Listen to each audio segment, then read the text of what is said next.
कहीं ज्यादा तो कहीं कम, लेकिन युद्ध में तबाही दोनों ओर मची है। यूक्रेन ने भी पूरी ताकत झोंक दी है क्योंकि यूक्रेन को हथियार आने तक युद्ध में बने रहना है। दूसरी तरफ रूस यूक्रेन को इतना लाचार बना देना चाहता है कि यूक्रेन हथियार इस्तेमाल करने की हालत में ही ना रहे।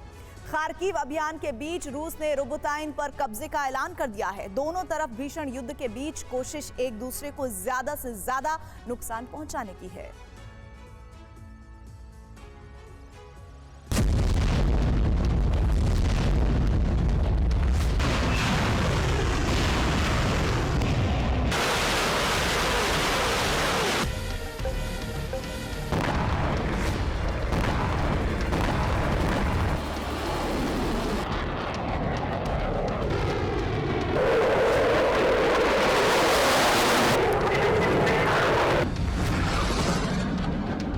युद्ध के बदले अंदाज की गवाही दे रहा है ये वीडियो।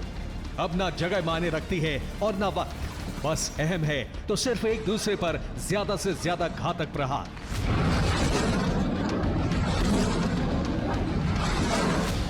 ये बेलगरोद का हाईवे है। रूसी फौज को ड्रोन से यूक्रेनी सेना की किसी खास लोकेशन का पता चला था।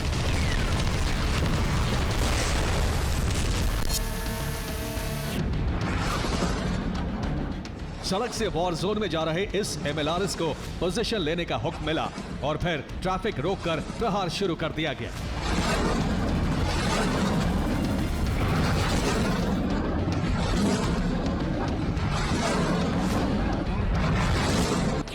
बेलगरोद पर रविवार को यूक्रेन ने हमला किया था। बेलगरोद में रूसी सेना की भारी तैनाती की गई है। खार्किव पर कब्जे का ऑपरेशन बेलगरोद चल रहा है। डोनेस्क में यूक्रेनी मोर्चे पर बारूद की बरसात की जा रही है। रशियन युक्त फोर्स डोनेस्क में एमएलआरएस के साथ तैनात है।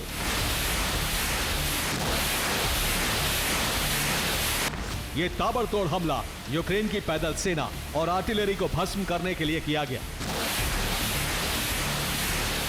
इस हमले से ठीक पहले रूस के एक ड्रोन को लॉन्च किया गया था।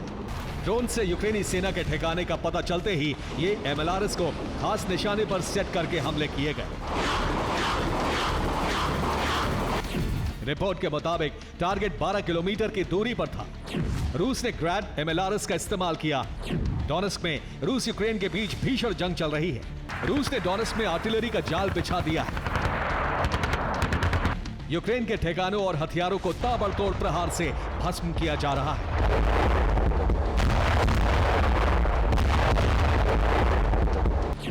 नोवो मिखेलोव्का में रूस कब्जा कर चुका है। अब रूसी सेना दूसरे इलाके की तरफ बढ़ रही है। यूक्रेनी सेना को हर दिन यहां भारी नुकसान हो रहा है।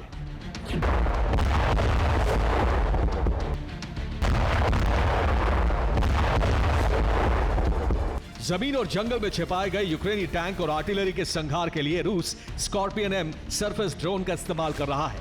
यह ड्रोन छोटी छोटी तंग जगहों में जा सकता है और बंकर में भी घुस सकता है। दुश्मन का टैंक देखते ही ये आत्मघाती ड्रोन बम की तरह फट जाता है।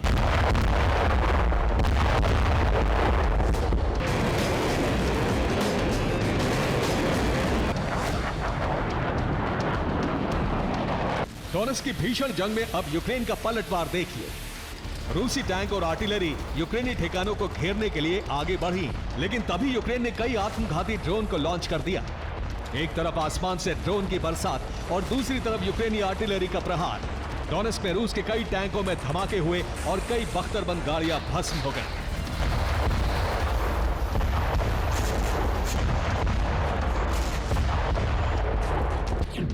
यूक्रेन का दावा है कि पोक्रोवस्की में 500 रूसी सैनिकों की मौत हुई है। 30 दिनों में रूस के 65 वाहन नष्ट कर दिए गए। रूस 30 दिन में 3 T-90 टैंक गंवा चुका है। 18 बख्तरबंद वाहनों को भस्म कर दिया गया है।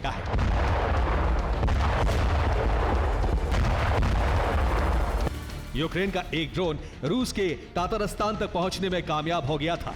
हालांकि रूसी रक्षा मंत्रालय ने दावा किया है कि ड्रोन को गिरा दिया गया।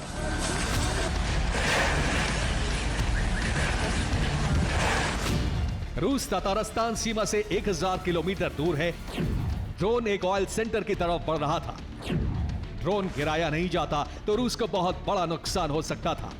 के मलबे की जांच चल रही है, लेकिन अब रूस को यकीन हो गया है कि यूक्रेन के पास 1000 किलोमीटर से अधिक रेंज वाले कई ड्रोन हैं।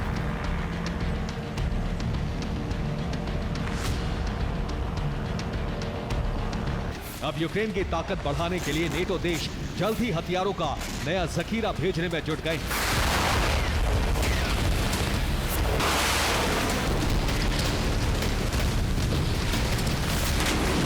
सबसे पहले यूक्रेन को रूस के ताबड़तोड़ हमले से बचाने के लिए एयर डिफेंस को रिफिल किया जा रहा है।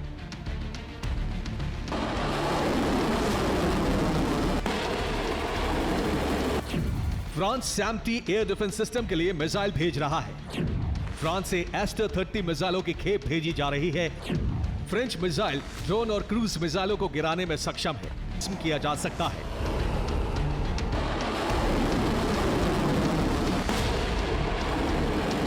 जर्मनी से मार्डर आर्मर्ड व्हीकल्स की नई खेप भी जल्द यूक्रेन पहुंचने वाली है।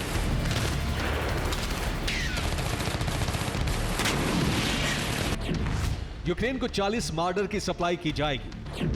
जर्मनी से एयर डिफेंस की मिसाइल भेजी जाएगी। यूक्रेन के लिए अमेरिका में भी हथियारों की खेप तैयार है।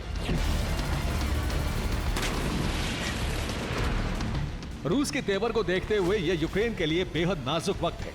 रूस हथियार पहुंचने से पहले यूक्रेन को लाचार बनाने की कोशिश में है, जबकि यूक्रेन को हथियारों की खेप आने तक युद्ध में टिके रहना है।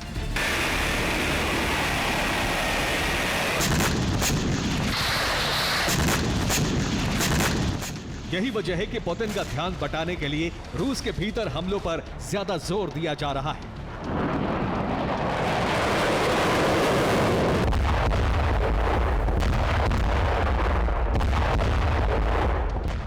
बेलगोरोद और तमाम शहरों के अलावा यूक्रेन ने पुतिन की कमजोर नस क्रीमिया पर ताबड़तोड़ हमला शुरू कर दिया है।